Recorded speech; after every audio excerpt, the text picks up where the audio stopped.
অঞ্চল রাজশাহী অঞ্চলের চাঁপাইনবাবগঞ্জ জেলার শিবগঞ্জ উপজেলার বাজিতপুর নুরানি মাদ্রাসা মাহফিল ইন্তেজামি কমিটি কর্তৃক আয়োজিত পঞ্চম বার্ষিকী দুদিনব্যাপী তাফসীর মাহফিল 2026 মহৎ আয়োজনের সম্মানিত সুযোগ্য সভাপতি জনাব আলহাজ মাওলানা আবু সাঈদ, প্রধান অতিথি শ্যামপুর ইউনিয়ন পরিষদের সম্মানিত চেয়ারম্যান অধ্যাপক রবিউল ইসলাম, কথা বলেছেন নন্দিত আলেমে দ্বীন হাফিজ মাওলানা আনজারুল ইসলাম, উপস্থিত হাজারাত উলামায়ে কেরাম, ফদলা ইজাম, সুশীল সমাজ, জাতির শ্রেষ্ঠ সন্তান, শিক্ষক মন্ডলী, আজকের মাহফিলের প্রধান আকর্ষণ যাদেরকে নিয়ে আজকের এই সাজানো গোছানো বর্ণাঢ্য আয়োজন, তাওহীদের পতাকাবাহী, কালেমার ঝান্ডাবাহী, দ্বীন ইসলামের নরসারদুল বীর মুজাহিদ, প্রাণ প্রিয় সম্মানিত দ্বীনী ভাইরা, আড়ালে বসে আছেন শ্রদ্ধেয়া সম্মানিতা মা বোনেরা। আলোচনার সূচনায় আনুষ্ঠানিকতার মধ্য দিয়ে আমার পক্ষ থেকে আবারও দিল খোলা সালাম, আসসালামু আলাইকুম ওয়া রাহমাতুল্লাহি ওয়া বারাকাতুহু। সবাই কেমন আছেন? আমাকে প্রশ্ন করলেন, আল্লাহ তাআলা আমাকে তো আপনার মতোই রেখেছেন। বলছি আলহামদুলিল্লাহ।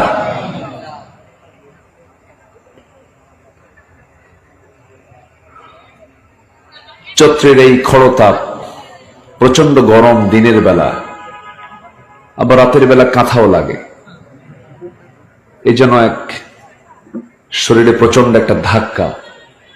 দিনের প্রচন্ড খড়তাপ, রাতের ঠান্ডায় অনেকে আক্রান্ত হয়ে আছেন, বাড়ি বাড়ি অনেক রোগীও হয়ে আছে। মহান রব্বুল আলামিন আমাকে আপনাকে সুস্থতার মতো শ্রেষ্ঠ নিয়ামতকে সাথে নিয়ে এমন সুন্দর বরকতি, রহমতি এবং গুনামাফের জায়গায় আসার বসার তৌফিক দিয়েছেন। কালিমাতুশ শুকর আদায় করি, মুহাব্বাতান জোরালো কণ্ঠে বলে উঠছি আলহামদুলিল্লাহ। আবারও বলছি আলহামদুলিল্লাহ। চিৎকার মেরে বলছি আল্লাহুম্মা আইন্নি আলা যিকরিকা ওয়া শুকরিকা ওয়া হুসনি ইবাদাতিকা। সবাই বলি আল্লাহুম্মা লাকা আসলামতু ওয়া বিকা আমানতু ওয়া আলাইকা তাওয়াক্কালতু ওয়া ইলাইকা আনাবতু ওয়া বিকা খাসামতু। আমরা আল্লাহ তাআলার শুকর আদায় করে নিলাম। সম্মানিত হাজিরিন, একটু দেরি হলো উঠতে, আলোচনা শুরু করতে দেরি হয়ে গেল। আর একটু আগে উঠলে ভালো হতো। যেহেতু দেরি হলো, শেষ হতে যদি একটু দেরি হয় কষ্ট হবে, কিন্তু কিছুক্ষণ পরে তো আপনারা আবার নড়াচড়া করবে। এটা প্রকৃতি, এটা নেচার, এটা হয়। এত রাতে 11:30 ক্রস হয়ে গেল। এই সময় তো গ্রামীণ জীবনের মানুষগুলো ঘুমাতেই যায়, তাই না? আর নামাজি মানুষ দেরি করে না। যারা ফজর নামাজকে টার্গেট করে, তারা তাহাজ্জুদকে যারা রেগুলার করে, তারা বেশি রাতকে পছন্দ করে না। তো একটু যেহেতু দেরি হলো, দিনের কারণেই তো দেরি হলো। দিনের কিছু কথা আমরা শুনবো, আজকে একটু ব্যতিক্রম হোক না। সময় দিতে রাজি আছেন তো সবাই নাকি? জোরে বলি ইনশাআল্লাহ। আমরা বড় ভাগ্যবান, আমরা কোরআন শুনতে এসেছি। গান শুনতে যাওয়া মানুষ আছে না নাই? অশ্লীল সিনেমা নাটক দেখতে যাওয়া মানুষ আছে না নাই? আমরা কি শুনতে এসেছি? কোরআন। নিঃসন্দেহে আমরা ভাগ্যবান। যেখানে বসলে রহমত নাজিল হয়, যেখানে বসলে গুনাহ মাফ হয়, যেখানে বসলে ঈমান তাজা হয়ে যায়। জোরে বলে সুবহানাল্লাহ। ঈমানটা বৃদ্ধি পেয়ে যায়। ঈমান বৃদ্ধির চার্জার হচ্ছে কোরআন। ঈমান বৃদ্ধির চার্জার কি বলেন? মোবাইলের চার্জ নাই, চার্জার দিয়ে চার্জ দিতে হয়। আর ঈমানের যদি কোনো গ্যাপ ল্যাক, কিছু উইকনেস চলে আসে, দুর্বলতা চলে আসে, তখন কোরআনটা পড়লে পরে ঈমান তাজা হয়ে যায়। কার কথা? আল্লাহর কথা। আল্লাহ রাব্বুল আলামিন বলেন, ইন্নামাল মুমিনুনা আল্লাযীনা ইযা যুকিরাল্লাহু ওয়াজিলাত কুলুবুহুম ওয়া ইযা তুলিয়াত আলাইহিম আয়াতুহু যাদাতুহুম ঈমানান ওয়া আলা রাব্বিহিম ইয়াতাওয়াক্কালুন। প্রকৃত মুমিন তো তারাই যখন তাদের সামনে আল্লাহর নাম জিকির করা হয়, আল্লাহর নাম যখন স্মরণ করা হয়, দিলের মধ্যে কম্পমান সৃষ্টি হয়, এবং তার সামনে যখন কোরআনে কারীমের তেলাওয়াত করা হয়, কোরআন শোনার সঙ্গে সঙ্গে তার ঈমানটা শতগুণে বৃদ্ধি পেয়ে যায়। জোরে বলি সুবহানাল্লাহ। এজন্য এই তাফসীর মাহফিলগুলো আমার দেশে একটা দিন প্রচারের বড় একটা মাধ্যম।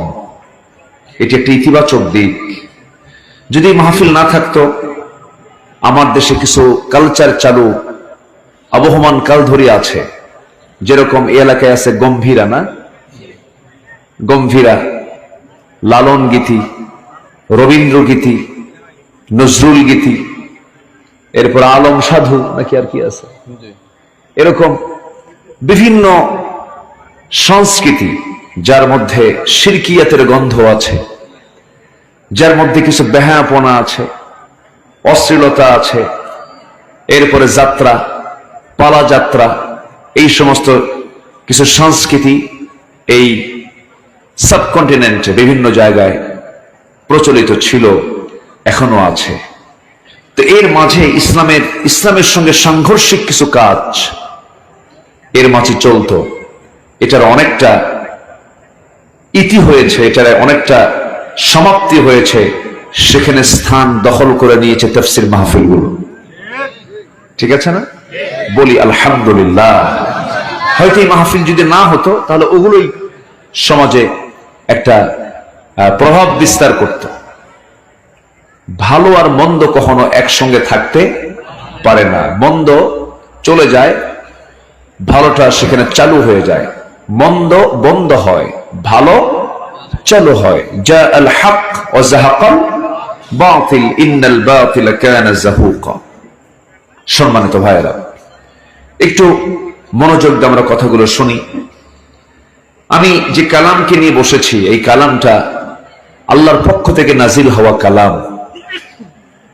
এই কালামের সঙ্গে যার সম্পর্ক যত গভীর হবে, আল্লাহর সঙ্গে তার সম্পর্ক তত গভীর হয়ে যাবে। বলি আলহামদুলিল্লাহ।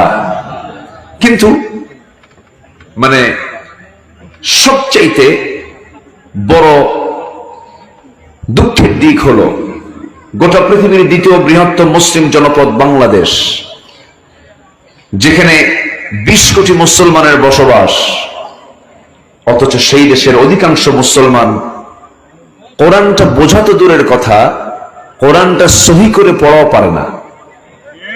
আমি কি ভুল বললাম?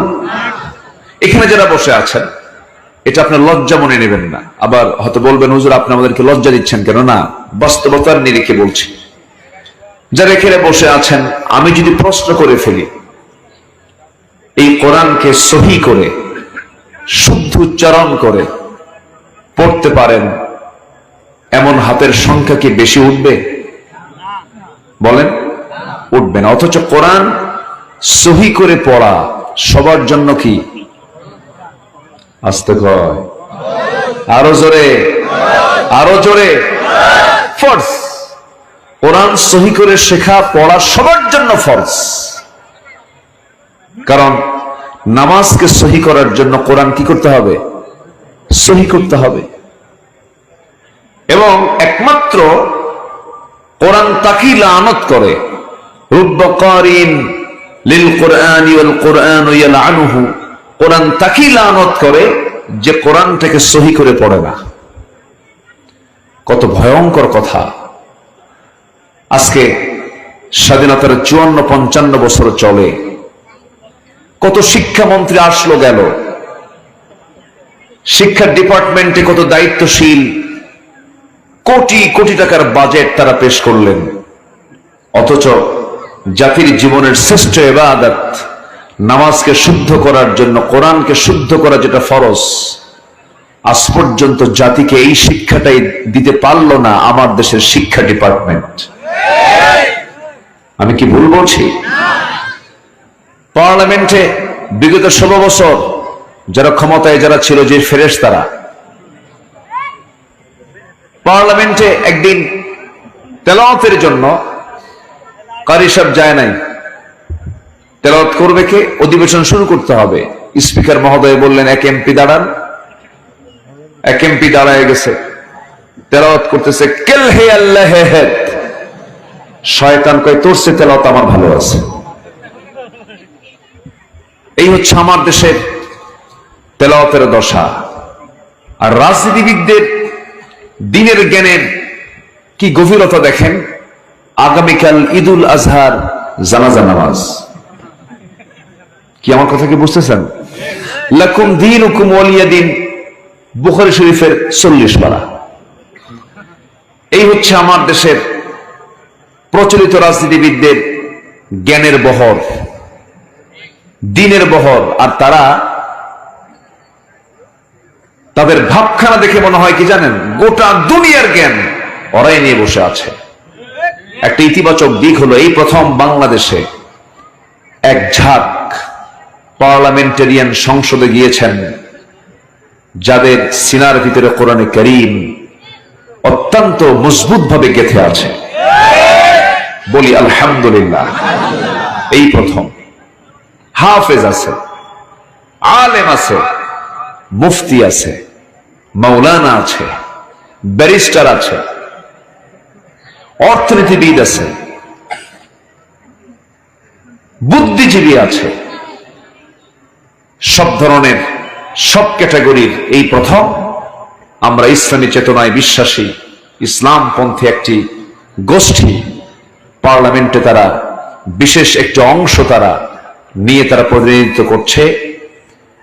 এই চলমান প্রক্রিয়ায় আগামীর দিনে আমরা দেখতে চাই সংখ্যাগরিষ্ঠ সেই ইসলামপন্থীরা পার্লামেন্ট তারা সেখানে দখল করবে ইনশাআল্লাহ।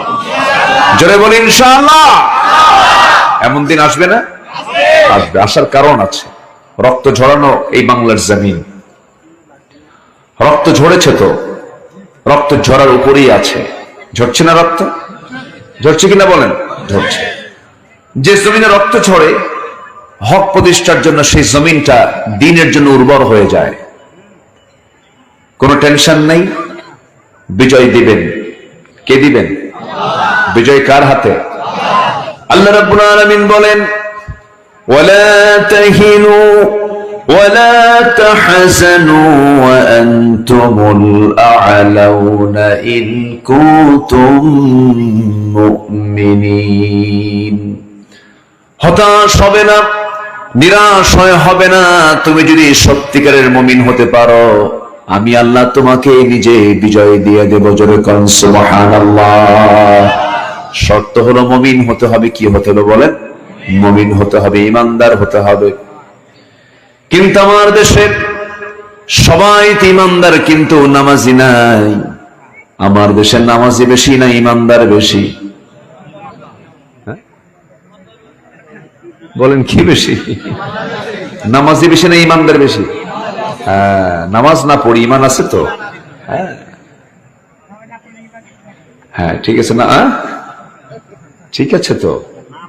ওদের চাপাও কিন্তু বড়, হুজুর নামাজ নাই তো কি হয়েছে, ইমান নাই? ধমক মারে আবার।